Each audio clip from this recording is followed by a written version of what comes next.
Hello and welcome to episode 10 of A is for Architecture with me, Ambrose Gillick. Today I'm joined by Maggie Ma and Mark Kingsley, who together run Domat, a not-for-profit architecture practice based in Hong Kong, and whose exceptional research-driven work has a particular focus on engagement with people who usually lack access to the products and processes of architecture. We talk about the role of the architect and how Domat operate in complex social and cultural terrain.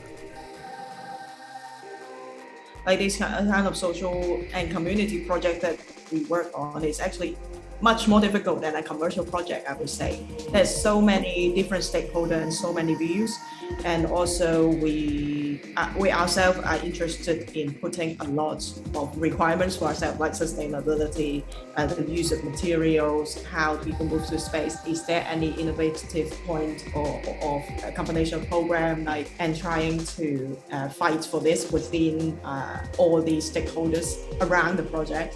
And compared to a commercial project, it's much more complex in a way. A is for Architecture, a podcast about architecture, buildings, urban culture and space.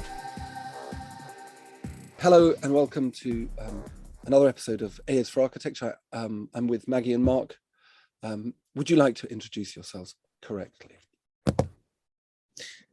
Hello, Ambrose. Thanks for inviting us. Who wants to start? You start first. Okay. How should we do this? I'll introduce myself. We'll introduce each other. No, ourselves. I'll introduce myself first. I'm Mark. I am now officially an architect after many years of not being an architect. First disclosure, I've known Ambrose for quite a few years. We both studied at Sheffield many years ago. We did. A good time we had of it. And we did, had a fantastic time. It was good memories. And after Sheffield, after graduating, I, in a very long roundabout way, ended up in Hong Kong. We can get to that later, perhaps. Anyway, after graduating, I started my professional career in, how to say this, go back a step. Sheffield is a very socially oriented, politically kind of active school of architecture, and learning a lot of interesting stuff about possible, like the role of the architect and how architects can work in different ways. That's what I learned at school. But then getting to Hong Kong is a very commercial, capitalist society. And my first job was in a huge commercial office with 600 people. And I was working on casino projects in Macau. So it was kind of from one extreme to the other. So it was quite an interesting, that was an interesting experience. And then being a commercial venture, the project stopped, I lost my job, and then moved on to various other offices in a long roundabout way. Eventually, in 2013, basically Maggie and we set up our own office in Hong Kong.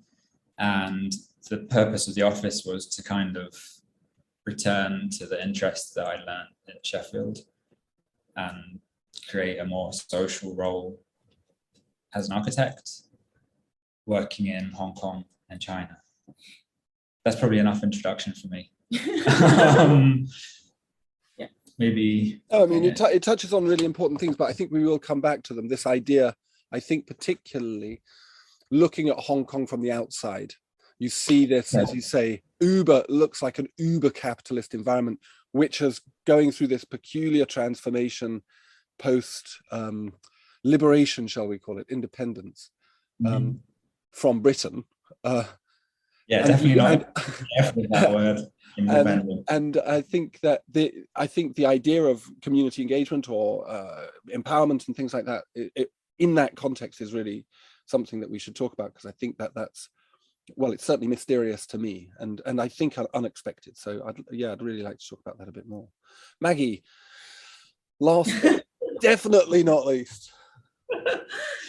I grew up in Hong Kong, and I've been studying locally in Hong Kong and I graduated from Chinese University of Hong Kong, where we are under the Faculty of Social Science, where architecture is part of seen as a part of socially related subject.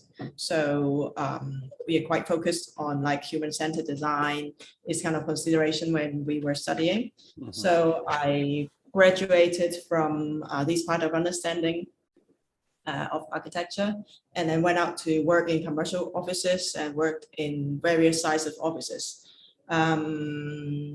As much as this is commercially focused, I also find interesting in the fact that how Hong Kong architect can control the architectural project professionally in terms of cost, time, and quality by having professional input. So, but in a way, there's certain thing that is missing is a human-centered kind of design focus and working towards a profit-making aim, kind of satisfy the part of design which is related to the sense of human, and turn it to be a really visually focused profession, like great rendering and images that is not really reflecting what the building's going to be. So, so after a few years working in commercial office, I think in 2010, I started working with rural urban framework and kind of returned to academic kind of environment, but use my experience to practice in kind of idealistic rural context in China villages. So I have this experience of combining professional architect practitioner, maybe kind of project managing skills, at the same time looking at applying this into a really basic or really original fundamental value of architectural design. So after 3 years, we started Domat in 2013, and trying to think whether we can really work for the people who are not so well off in the society, where we always show this triangle when if we are working in our career as an architect, we always work with the top level of the society where they have resources, but the people who do not have resources are actually the people benefit most from the environmental change. So we are wondering whether we can do it as a full-time rather than just use our day-to-day 8 hours working in office, working towards the profit, and then use our spare time for these people. So that's how we kind of started Domat as a not-for-profit practice, and yes, do various projects as Mark said. So we kind of combined our strengths. So Mark is very socially conscious and very interested in human-centered design, and but sometimes we also swap roles and discuss things critically. So this is how we work together. Fantastic. Does Domat stand for anything? Like DOMAT? I mean, it's a lovely word, and it's it doesn't need to. It's not an acronym. It's not, no. There's many stories. I think it's open to interpretation. Oh, that's pretty good.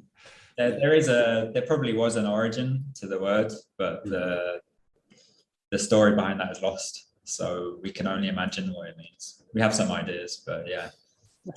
Yeah, we thought about do more architecture today.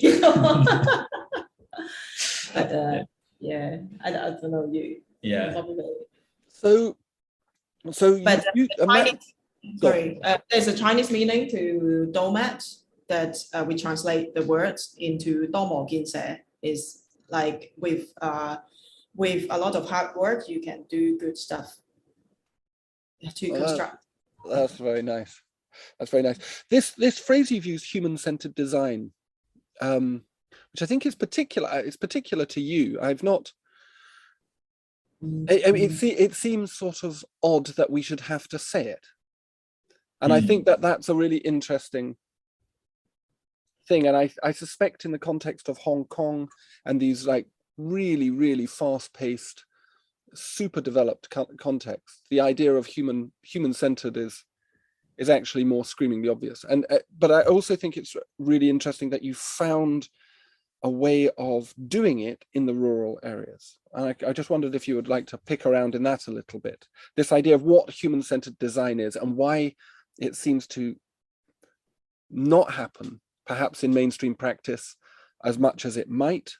What does it look like? And why you think it might be easier or more available or more possible in these rural contexts?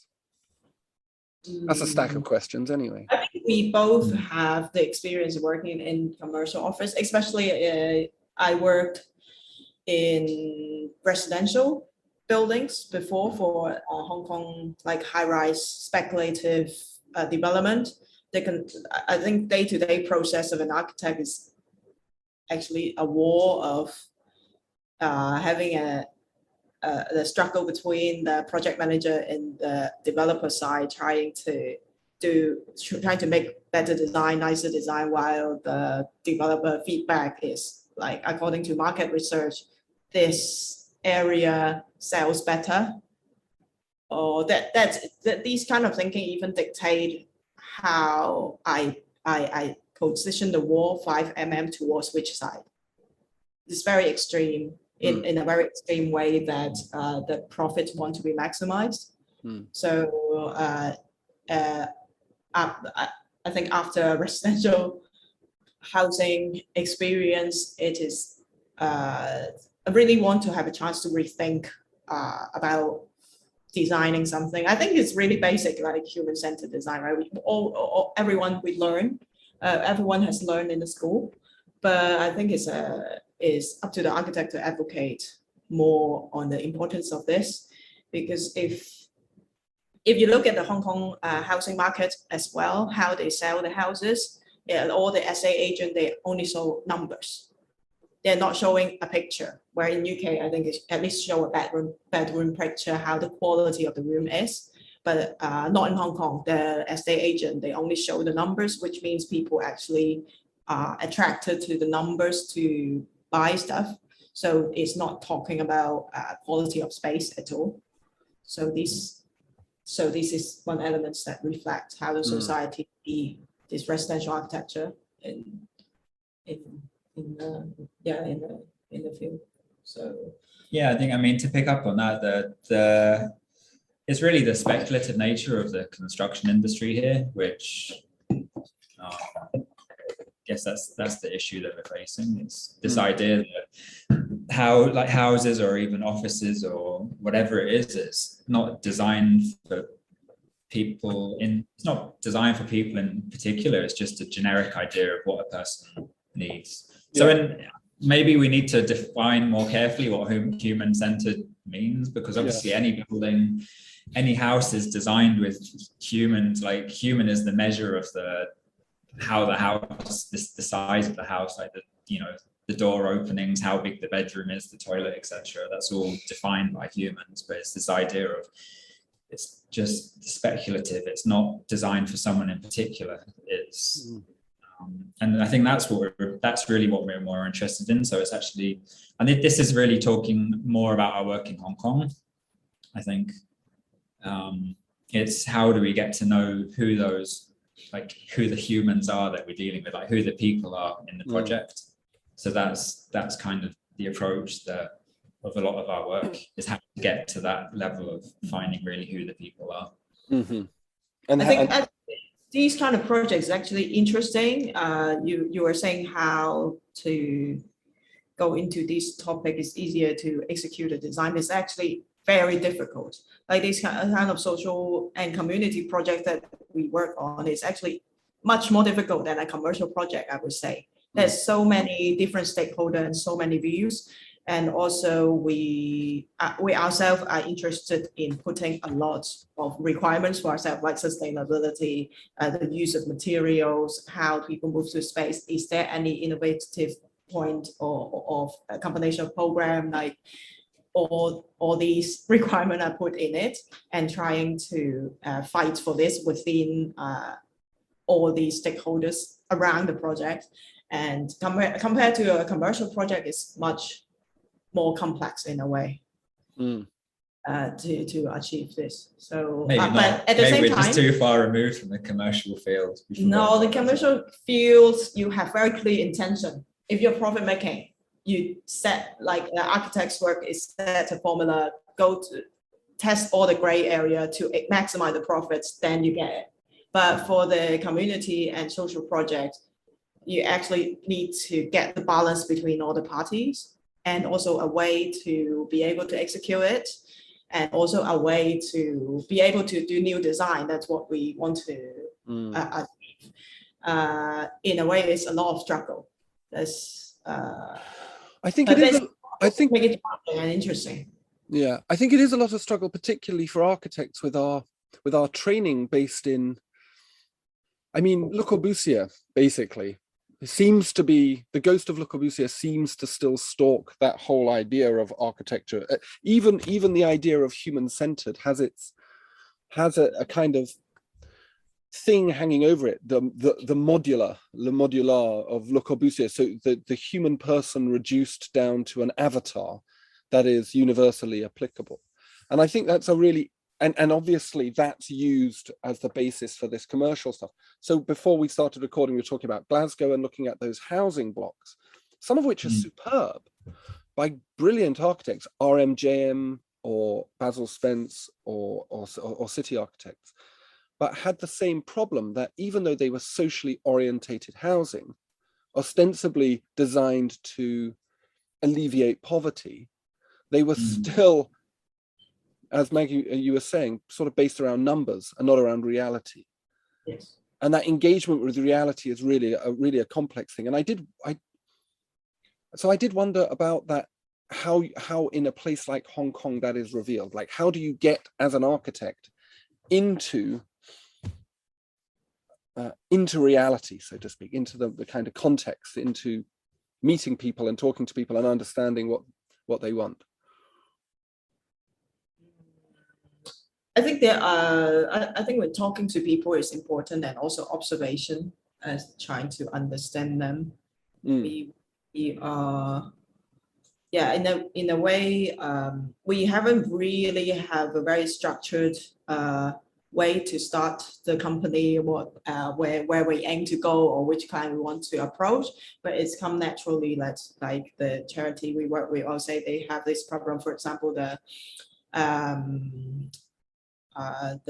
projects at home modification in subdivided units, where the charity approached us saying, "Oh, can you because you are architects, and can you take a look of these kind of housing, because they are actually urban slums in Hong Kong. You can say as an urban slum. They are in the old area, old buildings, but subdivided into tiny units with individual toilet and kitchen. Each unit is about 10 square meter for a family. Yeah, it's smaller, probably smaller than your Arctic. Oh, a lot smaller than that. Yeah. And so they were talking about it because these people are the people waiting for ultimately to public housing, the underprivileged people, but the public housing queue has been very long for the last decades. Like most of the people wait for more than four years, and during the waiting time, whether we can make this space better. So it's how we started going to those spaces and see the condition and start to make some proposal. And you can talk more on this project. Yeah, so go on, sorry. So this is the home modification project. Yeah, so yeah, like Maggie said, the background of the project was this NGO approached us saying, how can you these subdivided units, the subdivided unit is where the landlord has taken the original house, maybe it's 70 square meters, and then they chop it into small units of around typically 10 or 15 square meters. So you have, depends how Maybe many, I can show. Should I it show can this? be 4 or 5 units within this original space. I can show share screen. You continue. Sorry. But yeah, so these are the subdivided units, and the condition in them is pretty poor, to be honest. It's like lighting and ventilation is limited. Okay, Maggie's got an image. So this is the original tenement house, which was built in the 60s, highlighted on the right hand side. And then the landlord has divided this into 8 small units. So this was built as middle class housing. They are built as traditional Chinese housing, tenement houses for Chinese, like the colonial past, one type of colonial housing. It's not especially middle class. This would have been middle class, because at this time the underprivileged live in squatter houses. Yeah. Could you go back to the previous image and just try and explain how that plan? So how does a traditional house get traditionally occupied? The domestic realm is used. So it's the living space with the balcony, 2 sides, and the kitchen and bathroom. So one staircase can serve 2 units. So basically a high rise of 6 floor, 6 stories building. And nowadays they have a section into the unit we work on. We find that they cut into 8 units, where each individually have toilets and then a small counter. They basically filled up the balcony. It's based on some historical change in the regulations on GFA. So they maximize the units within. So what would previously, so that big amorphous space is used for sleeping, eating, recreation, leisure, whatever, everything is done in that single space. And are the balconies used for, would they have been used for sleeping on during, hotter nights and things like that? Or is that essentially the garden? It's a balcony facing the street. So I think in the old days you could put a wooden chair outside to have a leisure time. Some people do that, because Hong Kong is a hot climate. Yeah. So I just figured people must sleep out there, but anyway, maybe they don't. Yeah. So before air conditioner is invented. But it's interesting, isn't it, that you have a domestic. So when I lived in Korea, we had a flat that was almost identical to that, a bit smaller, considerably smaller, and with no balcony. But it was quite interesting that you had this sort of, and it was essentially a middle class house that we lived in, a single room flat with a kitchen stuck off it and a bath and a separate bathroom. And then in the updated version, you end up with something that's incredibly individualized, don't you? You end up with something that's all about privacy. So on the one on the left-hand side, bedroom A and bedroom B. This is so this would be imaginary version. That's how a normal unit should be nowadays, because they fill up the balconies. Most people filled up the balconies now because they have air conditioning for the house and they feel like they have more internal space. But it's interesting that they should then make their bedrooms private. I think that's something that's quite significant. It's actually a big kind of social shift, a cultural shift, going from communal sleeping to individual cell sleeping, bedroom sleeping. Anyway, definitely flexible for them to do any partition in the house. So what did you do in relation to this? Yep. So Mark, you can continue. I stop share for now.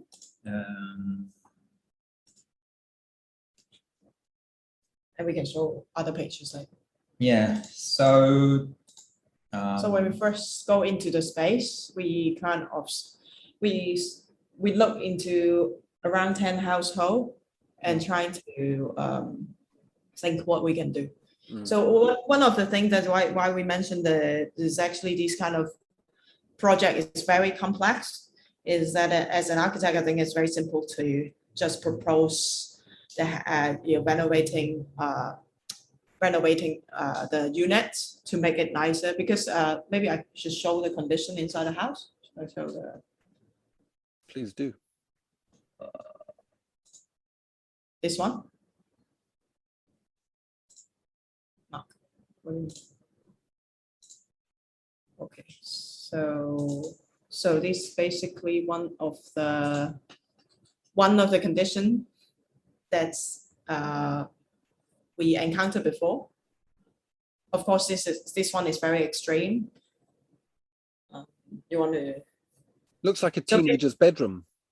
So basically, this is a family of 4 living here, and the father is an electrician. He has 2 jobs, so he has a proper job, and also he likes to collect electronic stuff to do some maintenance and then resell it.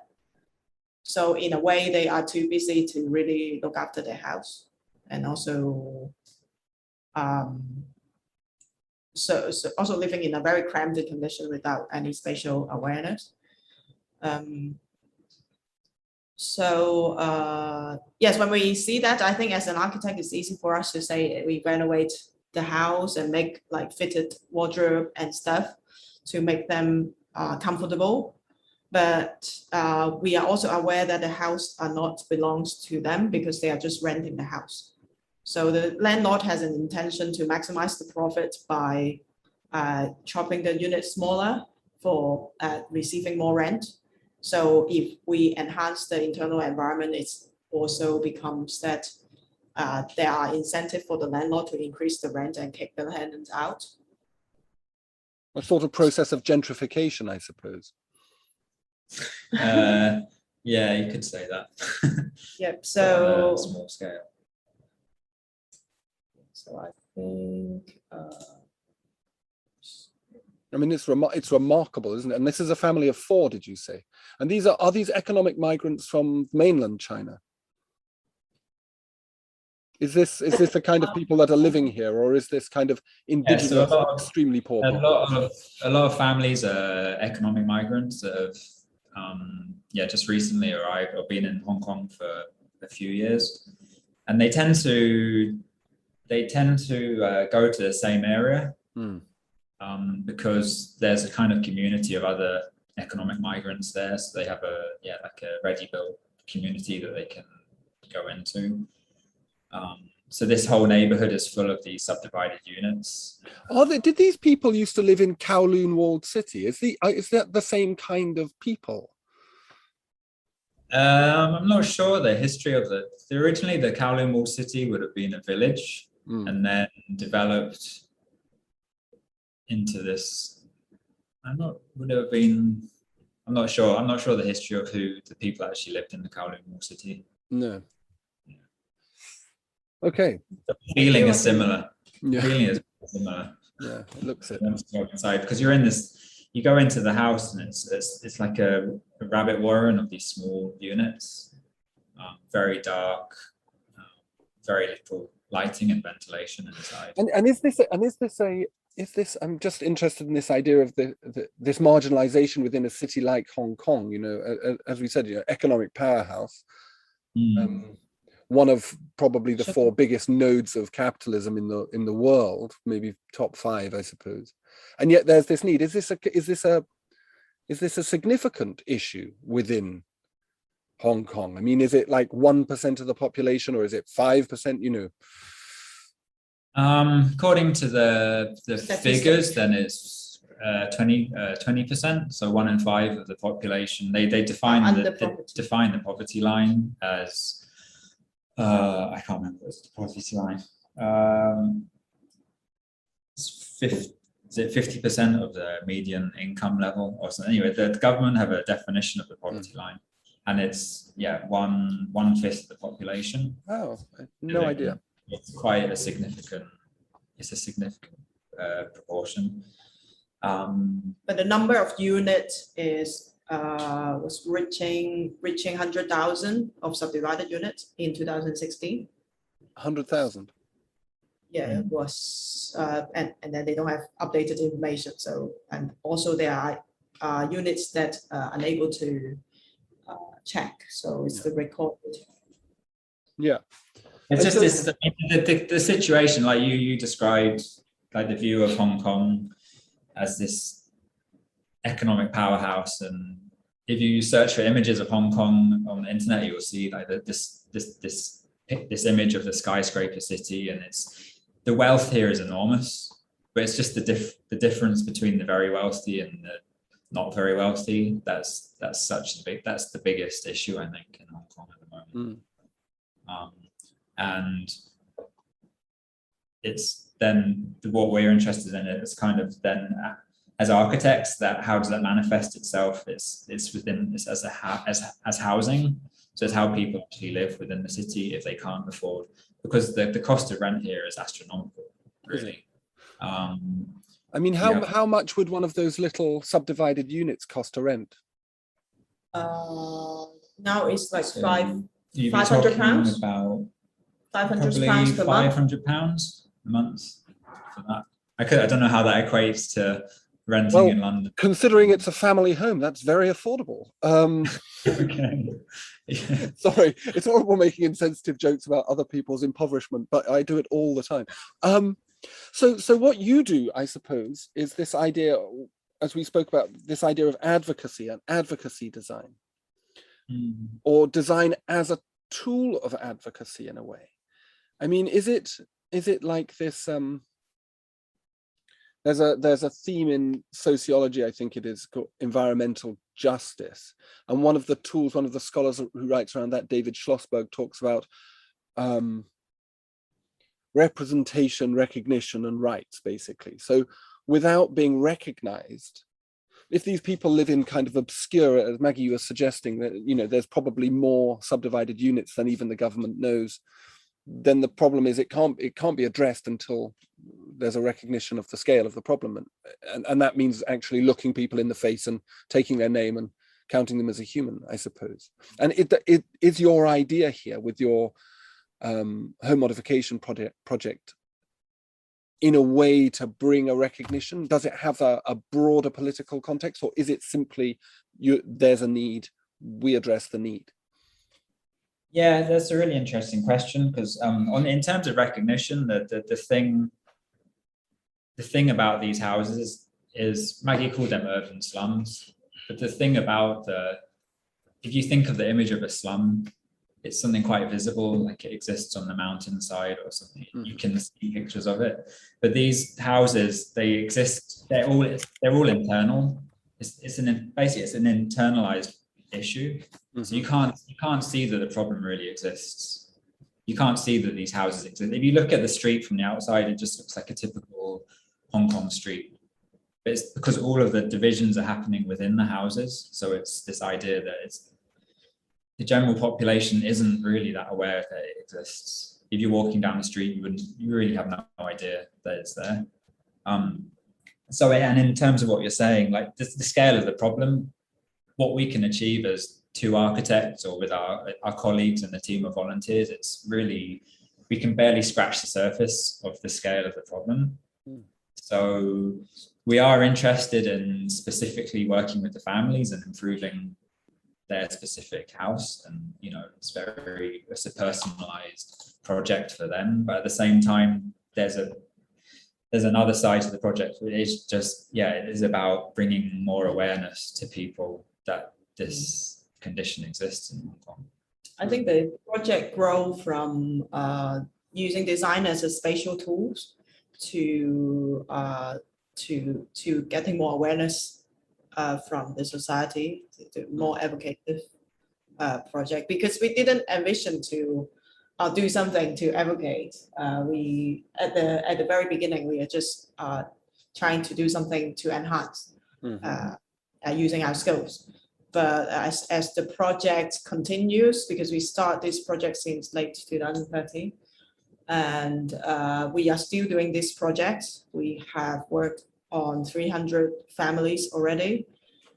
But as we continue, the project scale up kind of in the way towards thinking about knowledge, thinking about spatial planning for these people, thinking about what it means as a home.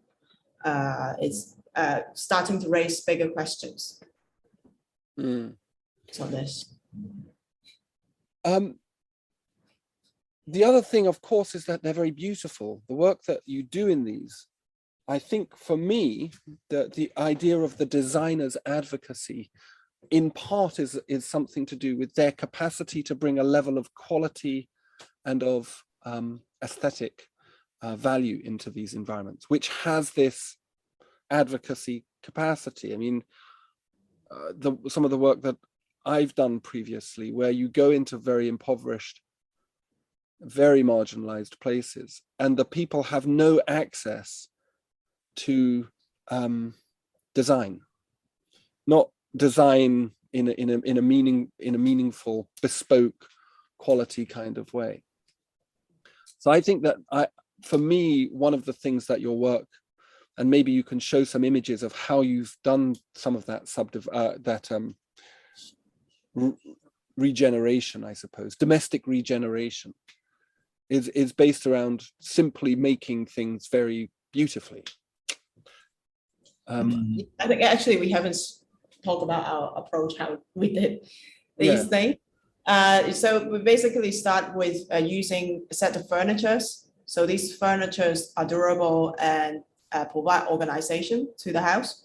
And we assume that they will move house after 1 or 2 years, eventually go to public housing, but they still can use furniture as a tool to enhance their home. So these furniture, because of the scale of the problem, we are designing it as modular furniture, so that they can actually stack together, and when they move house, they can rearrange it so that it can recompose and fit it in their new homes.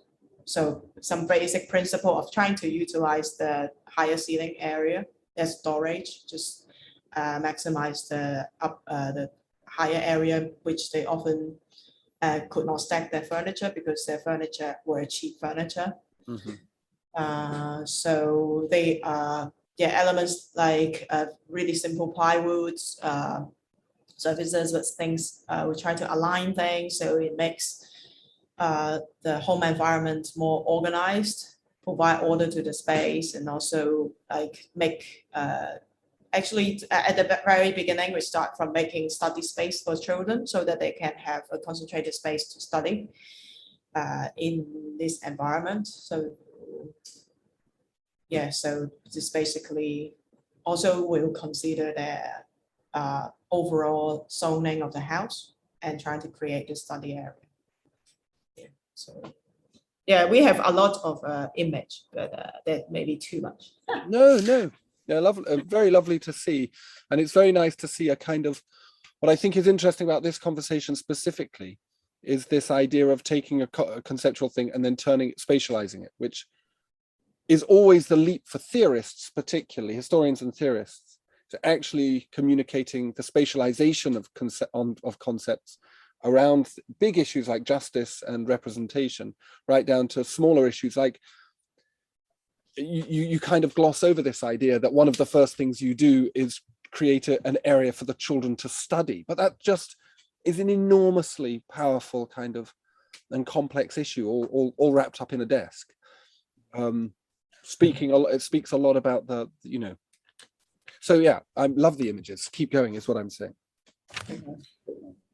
Do we share in case or it's, I don't know, just boring for us, but okay. I maybe yes. So just show some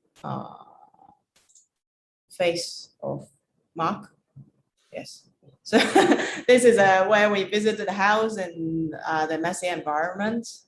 And I especially like this family because we did very simple stuff. We just basically turned their computer table back into use and trying to organize the top shelf so they have shelving unit.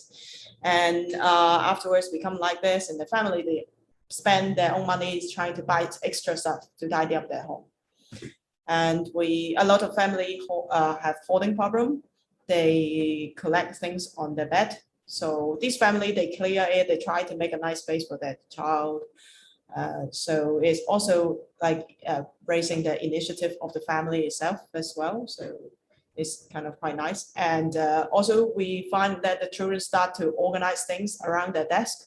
So for example, this child, he won't let other people touch his stuff. And we tried, and he jumped from the upper bunk bed to tidy up. So in a way, we try to add small elements as well, like a secret drawer. So we give a kind of private space for the children, so they can have a habit of organization. Since small, they have their own personal space within. So this is kind of from my personal experience of studying in my own home, where I like to draw comics, but I don't want my parents to see, so I hide the things in the drawer. So yes, this how. So like these are some of the cases that we work on now. We have worked on these cases.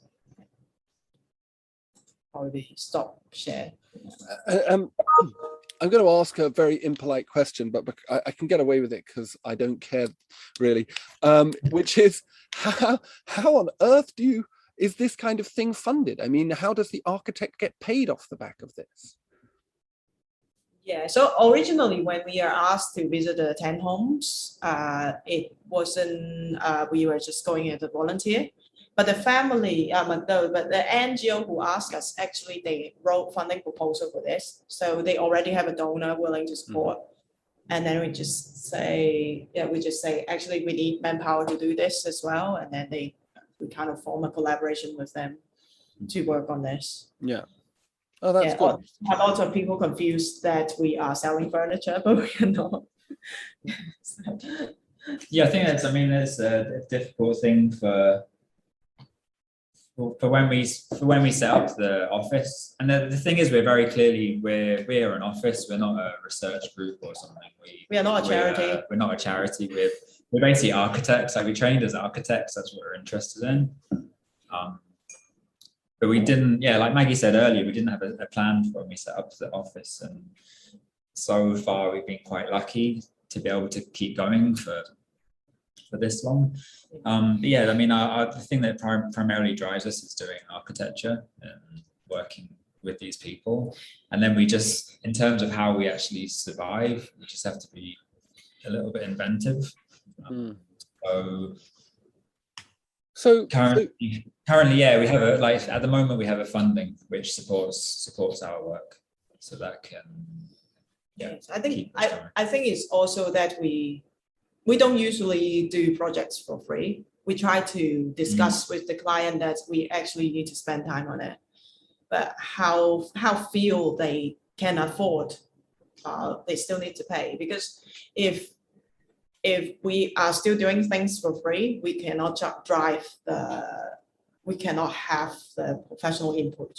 Basically, there are no professional commitment. Like if we work on rural projects, working on it voluntarily, the contractor wouldn't listen to me. So if I just visit the site once and just give some instruction, I'm not in part of the contract. I have no way to control them. So we are quite insist on having money to support us, but they are humble money. They are equivalent to like NGO. They will need a social worker anyway. So why can't we be the social worker to work on this? So that's really interesting. The issue of ethicalness is something that when we spoke week before last, you talked about a sort of a material ethic. So I think there's a kind of ethical quality to the work that you've talked about so far.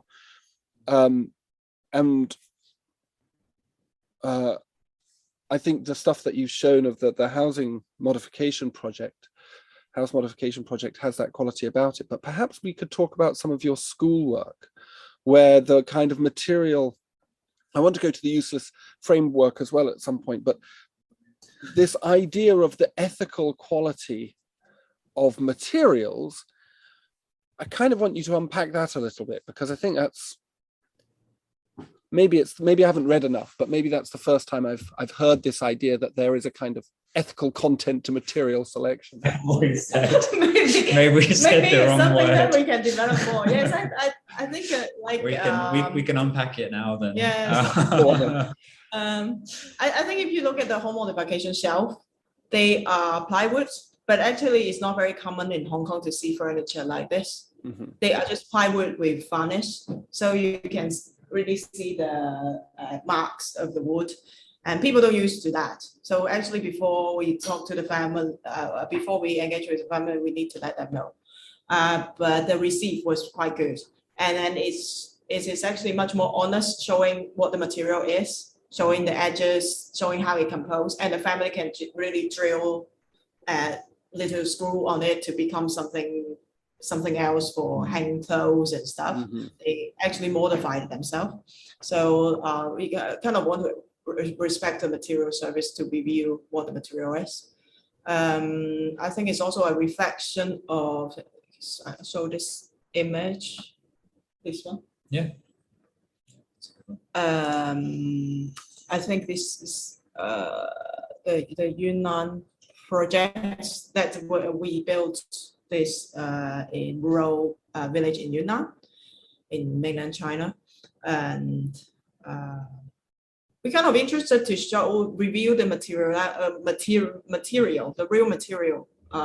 We don't like to put plaster on top, because if you plaster over it, these are collected recycled grey bricks from the villages that they have left over after building their house. But grey bricks itself is a good craft, is a traditional materials that can last very long without potentially without the render. And we just want to express this, but at the same time, like, we also try to recognize the building services, like these elements, the heater, we actually designed with this consideration of accepting it as an element of the architecture. Just display it as honest, but when we place it there, it's become a space or become an object. So I think in terms of, I don't know how to answer your question, but in terms of like, if you take the brick, for example, and then I mean, the way to describe it would be expressing the honesty of the materials. But what does that actually mean? It's kind of, so it's this idea that the brick has a certain characteristic, or is there a certain like brickness to the brick, if that makes sense? And that's in terms of, and that's the kind of thing that we want to retain. So I don't know. And another thing is that in Hong Kong, you can see a lot of aluminium cladded building. But behind the aluminium cladding, there's always a structural frame and with concrete at the back. But the concrete cast is often very badly. So it becomes like, especially when we are in a rural village in China, the craftsmanship can be very bad if you don't review exactly what it is. So if they don't think this is going to be reviewing, if they think it's going to be tiled up, if they think it's going to be something patching in front of it, they will actually build it very badly with honeycomb and stuff in the concrete. Yeah, I suppose the way I've been thinking about it since we spoke is because I've had another recorded a conversation with a neoclassical architect whose buildings are steel framed. He sees himself as a contemporary architect, is a contemporary architect, and kind of contests this idea of integrity, like constructional integrity. And I kind of like it because it's controversial. Yeah. And I don't disagree with it as well. So you know, you look at a Zaha Hadid ZHA building and it's all whizzy shapes on the outside and looks like a spaceship, but really it's held together with a giant amount of steel welded and bolted together like any other building. It's just slightly different organized. But I suppose that in terms of this word ethical for me was quite interesting in that there seems to be some kind of the way that the capitalist vernacular of places like Hong Kong and Macau and central London, the wealthier parts of London, is they do put this kind of veneer on stuff to present a kind of, I don't know, something to do with keeping up appearances in a way. I remember when I lived in London, often seeing people going shopping in quite cheap shops and then using those big cardboard bags from expensive shops to put their Primark in. Yeah. And I actually found it, like, I thought it was tragic, like profoundly sad that this whole economic, social, cultural system that we have in place makes people feel obligated to do that. And in a way, that kind of aluminium cladding on honeycomb concrete is exactly that, isn't it? It's the Burberry bag for the Primani shoes. Yes, let me share this new project. This is not one of our projects. Yeah, this is the site Pretty awesome though. of the other project of the currently under construction project. Is they're basically they get it's a tabula rasa condition of redeveloping the villages, but can I zoom in? Oops, sorry. But I don't think I can zoom in. But what they built is basically it's concrete frame. They always use concrete frame, but they hide it within the tiles and cladding, make it become European kind of style houses with Corinthian columns and the golden eagle on top. So when we think as a different typology on the site, we use the local material, but we review it. So we emphasize on the concrete frame. We use the concrete frame for this school. So how we design was trying to emphasize expose the concrete frame as the essence of what they are constructing. So this is a way to really contrast of what they kind of doing. I mean, you mentioned the word integrity, and I think that's really important into the work that we do. Yeah. I think clearly. I think clearly so. Yes. This idea of engagement, though. So when you're doing this, I wanted to come back to this, the small scale stuff again. Having briefly skimmed across some of your schools, I think you underplay the beauty of your larger scale work, which is very humble of you. This is no space for humility, but anyway. But this idea of engagement, I did wonder whether you saw the architecture itself as becoming a device for it. So if we think about participation in architecture, it's kind of this product now that's sold. You buy in some participation, the community participate, and then you build the huge architecture anyway. Yeah. And I just wondered whether you saw how you saw engagement and participation, co-production, whatever it is, because your work implies a kind of longer term vision of what that actually might mean. I'm afraid we don't have any definitive answer. I think in terms of because we don't really know what these terms mean. I think that's the trouble. And we're kind of, through our work, we're trying to explore what does participation or what does engagement actually mean in the projects, and each project may be slightly different.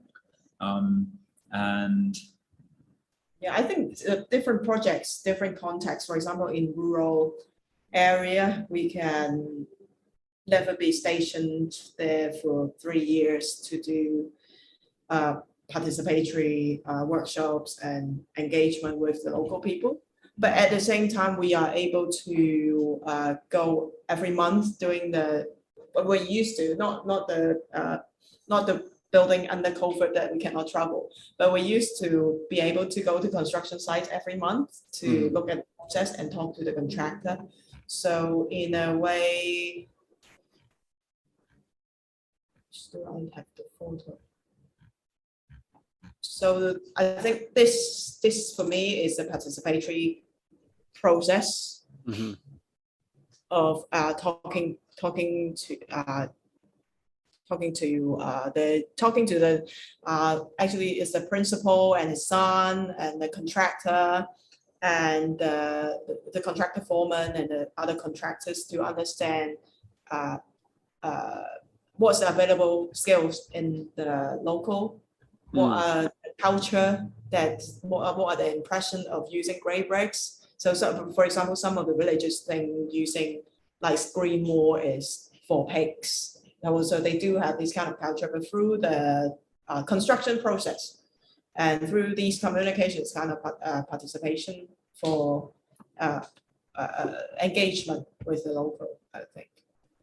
While for other projects like in Hong Kong, the condition is different. We worked on public space projects before where we actually make models with local people together. So we carry out workshops with local participants, and we say doing engagement design, but in a way, I think the understanding is kind of empathetic understanding of the user need. It's kind of doing things together. Actually, making a city model is not our ultimate aim, but when we are working model, just like when we are working in the studio, building a model with all the colleagues together, we actually start to chat, start to discuss things. So we kind of we have kind of hidden questions on finding out what the lifestyle of people is, how is the feel of the people, how rich is the area, or what kind of people come across the site. So we also do this kind of some engagement. I wouldn't say that we are really kind of participatory design experts in the field, but we start to do engagement exercise with the people. Yeah, I was thinking also of the way that your architecture actually, so coming back to this idea of material ethical quality, there's a kind of intelligibility about exposing, as you do in your Jiantong, is it Jiantong? Is that how you pronounce it? Or is it Xiantong? Your primary school, the experimental library. This is a Shenzhen project. Shenzhen, yeah, both of these have, and also the Muping village school, that lovely photograph you showed just there of you working alongside the contractor and the principal.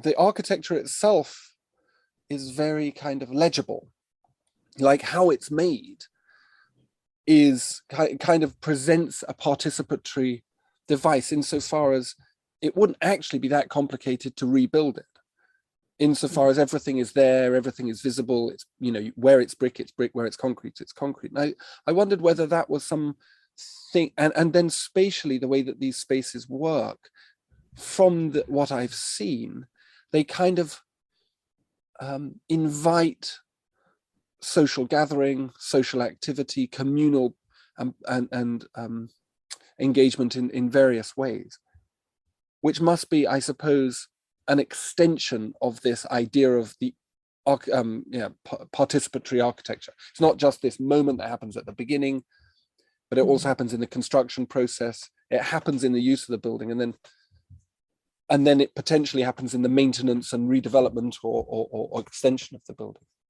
I mean, is that something that you've considered? Because well, not considered, but does that play a role in the way that you think about the design? I think we certainly think about the habit of how people use spaces. For example, you talk about Xiantong Library, we create seating along the windows. We want we create the window height to be like a seating height, so that we know the children will sit there. So as a closed bay, is actually very comfortable. So this kind of really space related to human relationship that makes people comfortable and engaged. I think for the toilets design, the hygiene station design, we were trying to, because it originated from a problem that the donor found that the children there didn't wash their hand after going to toilet. And it's kind of hygiene awareness was pretty low in the school. So we were also conscious of that and trying to create a more sculptural and interesting sink right in front of the toilet, so that they cannot bypass it, but come out of the toilet. So it become quite an active space, and there's water. People just play around it. So in a way, it's one to build up the habit of children. So we do have some of these kind of considerations.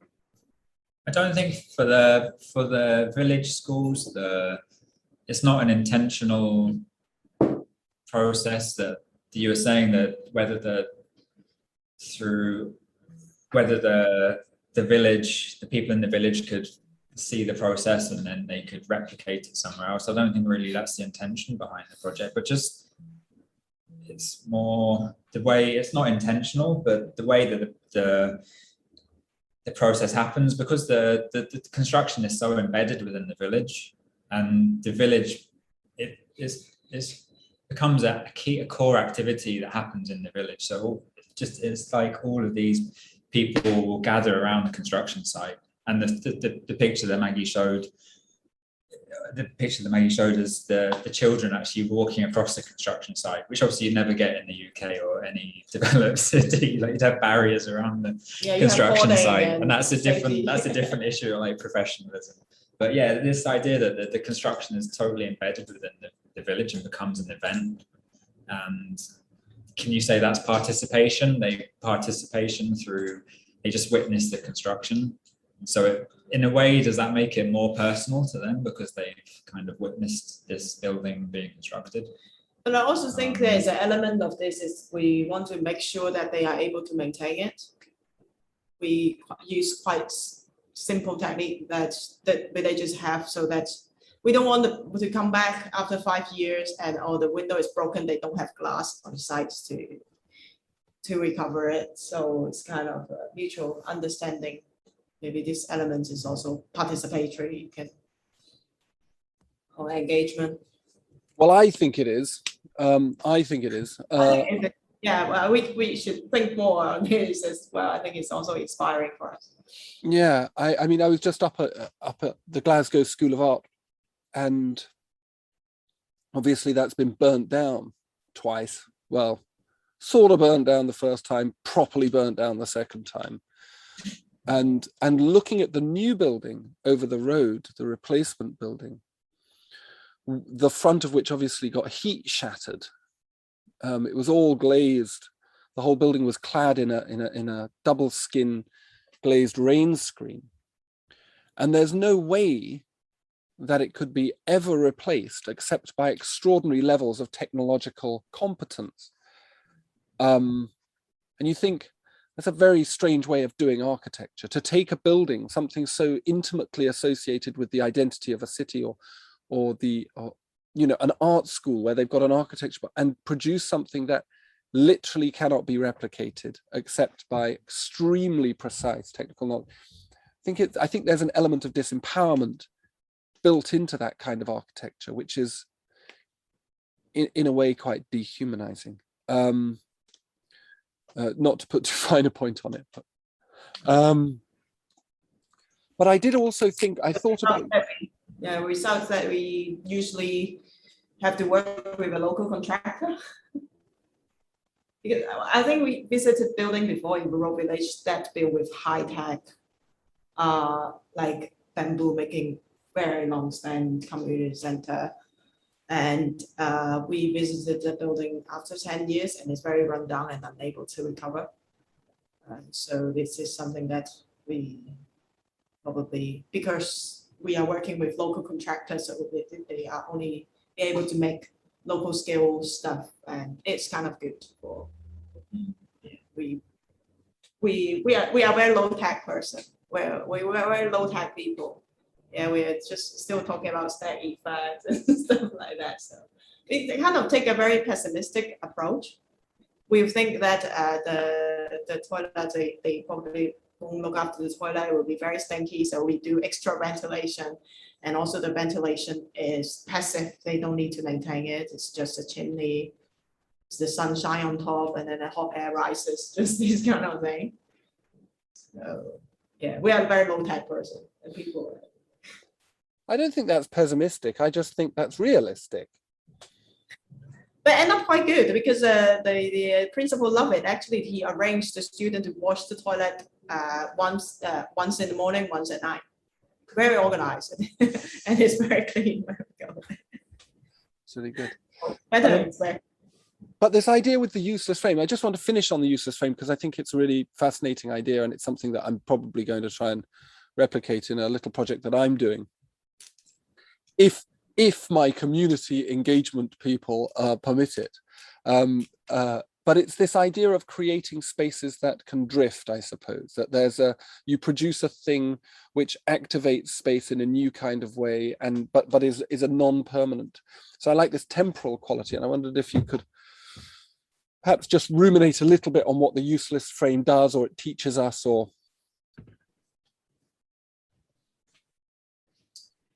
does it teach us anything? Is it simply art? I mean, that's a terrible insult to art, that art doesn't teach us anything. But to be honest, the origin of that project was more pragmatic, I think. That's not incredibly disappointing. No. It was this, yeah, we were kind of an NGO approached us to do a project, and they wanted an event, and then they wanted something at the event as a kind of focal piece or something to attract people. But they were worried, the NGO was very worried that it was really wasteful to create No, actually, something. we are worried. You mean the one that's in project? We are worried. Yes. It was okay. It was our worry. It's it was our concern that we produced this thing for a one-day event and then it'd be wasted at the end. The traditional way is they print a lot of printing, foam board. They like introduce this to the community about things, and then we actually have designed this element. And why not use that as a stage, and young people can perform and can talk to the public and stuff. So yeah, that's how it's come. We kind of try to understand what is needed in the. So I mean, the useless frame itself is just a very simple idea. It's a timber cube, or a frame, or a timber frame, and it's just this. It's useless basically. It has no defined use. But actually very versatile. Bring the pieces together, and they can do different stuff basically. And there was also this idea that because the size was around, what was the size? 40. It was a bit smaller. And then we changed it to 37. It was around 40 centimeters cubed anyway in the dimension. Yeah. So, and it was lightweight wood, so one person can pick up a cube and you can move it around. It's kind of in some element of interaction and engagement and empowerment and all these, all these ideas. Yeah, how did we start it? Because the NGO found us, they knew about the subdivided unit project, and they want the youth, like secondary school children, be able to involve. And we are aware that they are not architects. They have no spatial training. So actually there's a series of courses trying to teach them how to measure their house and document architectural way, and trying to build models. And then we make this into small tools that, the user's frame is basically simplify the elements so that they can engage, because the NGO really want the young youth to be able to make some furniture for the subdivided unit. But the program is also very short. There was another element that the reason for the program is this idea that the youth today, that they're being disempowered, there's disempowerment, and they don't really have much purpose. Yeah. And they use this word drifting, this idea that the youth just drift around, they don't really fulfill much value in society. So the idea of the event was to give them some purpose. The event was and then the idea that the cube itself was useless, but you bring them together and then you can create something, and I don't know, just something happened. It was like an event, something would happen just through the process of like the participants would talk to each other, and they had to figure stuff out, like moving the cubes around, logistics of how to get the cubes from here to there, storing the cubes afterwards, and it's kind of just giving them something to do. The event is actually a requirement from because it's a district council funding, so it's actually a requirement of like having a big event. So district council usually they have a fun fair event, so it's included, and so it's just combining all these elements. If they have money to buy those printings, which is going to throw away, why they don't buy something more permanent? And then these cubes all used and then become a design for the people in subdivided units as a shelving. Yeah, so it's just the end point of of this project was the cubes themselves, the frames. They went to low-income families to be used as furniture, so we could stack them up and then put boards inside. And then I think one we made into a kind of desk, so we combined the cubes together and put some boards on the top and then some more cubes above. So it was this weird kind of desk with storage. So we kind of had some ending as well. And then as well the youth participants, they helped in visiting the low-income families as well to do the installation. Yes, it's hard to explain. It's quite complex. You're very welcome to take the idea. Happy to see it travel around the world. Yeah. I have a meeting at 5 o'clock to discuss whether I'm working with public entertainer. Maybe a clown would be a accurate way of describing her, and a filmmaker and a philosopher of media on a public engagement. I know it's sort of like a joke, but it's a really good one. So we're going to do this thing in impoverished area near here. But I think that's a lovely discussion, a lovely insight into some of the things that you're thinking about, and particularly the issue of community engagement, participation, voice, identity, I suppose, in hyper urbanized environments like your own, and the way that you operate. I mean, it's just really lovely to get a kind of clear image of how an architect operates, I suppose. Architects aren't very good at telling people about their process.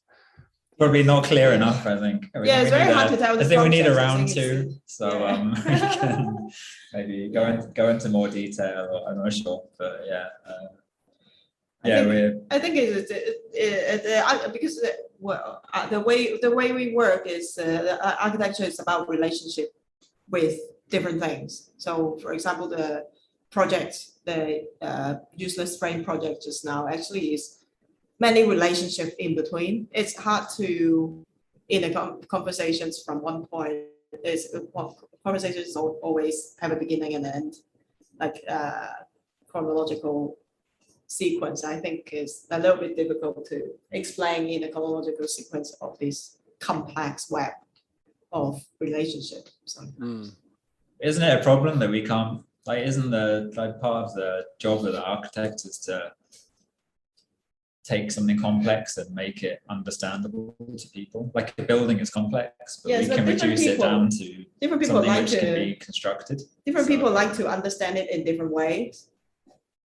Different stakeholders understand it in a different way. So I agree. I think that's the heart of the matter. But buildings don't mean one thing. Yes, that's true. And building processes don't mean one thing. To any of the participants. So really, I think that's a good point to finish on. Thank you so very much. I've really enjoyed speaking to you. Thank you for inviting us. I think it's also very invigorating to our minds to. I hope so. I hope it's not completely. All right. Or we're just confused now. Everyone's really confused. We're going to go back to designing casinos in Macau. I think so, yeah. That would be the ending. So. That's the dream. Okay, thanks. Thanks. Thank you, Ambrose. Thank you very much. Thank you. So there you go. What a chat. What great people. Follow the links in the podcast description to see more of Domat's work. Look out for the video on YouTube, which is Pictures 2 from Domat. And don't forget to like, subscribe, follow and share A's for Architecture promiscuously. See you next time. Cheers.